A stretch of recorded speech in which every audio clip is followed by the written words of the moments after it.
The federal statute known as RICO first flexed its muscles against a California chapter of the Hells Angels. Sonny Barger had taken over the Oakland club in the early 1960s, and he was no stranger to the judicial system. In 1979, the feds felt like the Hells Angels had gotten rich, some of them from drug trafficking, and so it launched an investigation into the Oakland club, and it focused on drug trafficking. Well, Barger, along with 31 other people, were charged with violating the federal racketeering statutes. Though not charged with murder, underlying these drug trafficking charges was the allegations of murder and attempted murder. In fact, Barger himself had been on trial for murder in 1972. He was accused of killing a mule, a narcotics courier, and he was acquitted. Barger had convinced the jury that, yeah, he was a drug dealer, but he was no murderer. So he was convicted on 4 counts of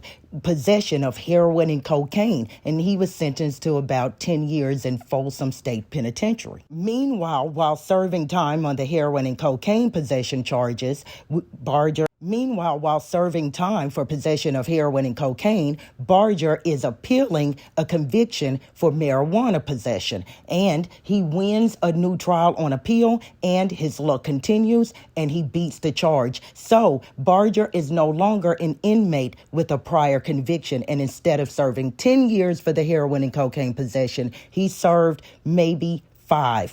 Barger went into Folsom Prison around 1972, and he was released in November of 1977. But by April of 1988, he was arrested again for a parole violation, possession of firearms. And now here it is. Barger is the first, along with 31 other people, to face a federal RICO indictment. Barger's win streak continued. He was acquitted of the RICO charge, even though some of his co-defendants were convicted. So, even though the Hells Angels Oakland Club and Sonny Barger was the Fed's first RICO case, it is not the federal government's first successful RICO case. If you're still with me, do me a favor, hit the like button, drop me a comment. I'd like to know what you think.